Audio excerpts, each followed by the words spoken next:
Good morning, everyone. We have completed chapter Fire and Foe, chapter number 8, Fire, Friend and Foe.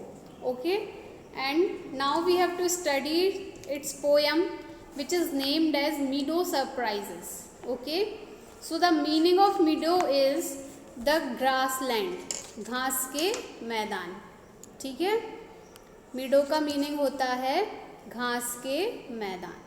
अब हम इसके बारे में पढ़ते हैं कि ऑथर ने लिखा क्या है घास के मैदानों के बारे में. ऑथर बोल रहे हैं कि घास के मैदानों में बहुत सारे सरप्राइजेज होते हैं, आश्चर्यजनक चीज़ें होती हैं. क्या क्या होती हैं वो हम देखते हैं. Meadows have surprises, you can find them if you look. Walk softly through the velvet grass and listen by the brook. क्या बोल रहे हैं ऑथर कि मीडो के पास बहुत सारे सरप्राइजेज होते हैं. अगर आप उनमें देखें तो, अगर आप उसमें से चलें और देखें तो, आप उसमें बिल्कुल सॉफ्टली चलें और वो वेलवेट एक बिल्कुल ग्रास, बिल्कुल सॉफ्ट ग्रास होती है जिस पे आप आराम से चलें और वहाँ पे पानी जो बह रहा होता है घास के आसपास उसको आप ध्यान से सुने तो आप मीडो के घास के मैदानों के सरप्राइजेस देख सकते हैं. You may see a butterfly rest upon a buttercup and unfold its drinking straw to strip the nectar cup.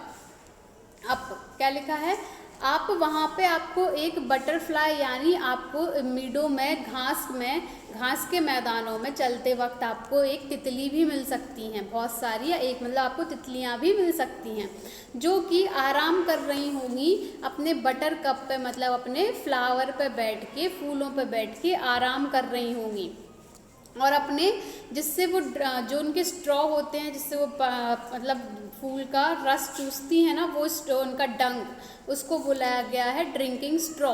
तो उस अपने ड्रिंकिंग स्ट्रॉ को फोल्ड मतलब खोल रही होंगी, अनफोल्ड कर रही होंगी ताकि वो फूल का रस अपने पास ले सके. नेक्टर मतलब फूल का रस जो वो तितलियाँ चूसती हैं. ठीक है, फिर क्या लिखा है, you may square a rabbit who is sitting very still, though at first you may not see him, when he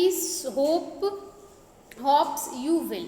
क्या लिखा है, आप किसी एक रैबिट मतलब खरगोश को भी डरा सकते हैं. स्केयर मतलब डराना, जो कि बिल्कुल शांति से बिल्कुल स्टिल बैठा होगा बिना हिले कहीं पे और आपको वो दिखेगा भी नहीं. दो at first you may not see him, पहली बार में जब आप वहाँ से निकल रहे होंगे तो वो घास के पीछे ऐसे बिल्कुल बिना हिले बैठा होगा कि आप उसको देख भी नहीं पाएंगे. और जब वो हॉप करेगा, हॉप मतलब होता है जंप करना, जब रैबिट्स खरगोश जब उचकते हैं, कूदते हैं तो उसको हॉप बोलते हैं. जब वो हॉप करने लगेगा या डर के हॉप करेगा, भागेगा, उचकेगा तो आप उसको देख पाएंगे. ठीक है, फिर लिखा है अ डैंडलियन whose fuzzy head was golden days ago, he has turned to airy parachutes that flutter when you blow. क्या लिखा है, डैंडियन एक टाइप के फ्लावर होते हैं, डैंडियन. ये जो फ्लावर बने हैं ना लंबे लंबे और येलो कलर के, गोल्डन कलर के, इनको डैंडियन फ्लावर बोलते हैं. तो आपको वहाँ पे ग्रासी एरिया में, आपको मीडो में डैंडियन के फ्लावर्स भी मिल सकते हैं जो कि कुछ टाइम पहले तो गोल्डन थे पर अब जो हैं वो टर्न हो गए हैं, कैसे में बदल गए हैं, एयरी पैराशूट्स में बदल गए हैं. बिल्कुल उनके जो ऊपर के पंख हैं, जो फ्लावर्स की पत्तियां हैं वो बिल्कुल खुल गई हैं कि आप उनमें फूंक मारोगे और सारी पत्तियां, उसमें से जितने छोटे छोटे कण होंगे वो सारे उड़ जाएंगे. ठीक है, तो ये फ्लावर्स के बारे में दिया गया है मीडोज के. फिर क्या दिया हुआ है, explore the मीडो houses, the burrows in the ground and a nest beneath tall grasses, the ants amazing mound. लिखा है और एक्सप्लोर करोगे मतलब आप और ढूंढना चाहोगे सरप्राइजेज, आप और देखना चाहोगे तो आपको मीडो में छोटे छोटे घर भी मिल सकते हैं जो कि ग्राउंड मतलब ज़मीन के अंदर, बरोज मतलब धसे हुए बने होते हैं. चूहे के घर, स्नेक्स के घर, ऐसे जानवरों के आपको घर भी मिल सकते हैं.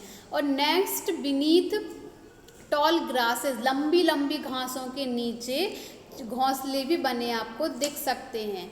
और जो चींटियाँ होती हैं जो मिट्टी से अपने घर बनाती हैं, पहाड़, छोटे छोटे पहाड़ जैसे घर से बना लेती हैं, आपको वो भी मिल सकते हैं। ठीक है। ओ meadows have surprises and many things to tell. You may discover these yourself if you look and listen well.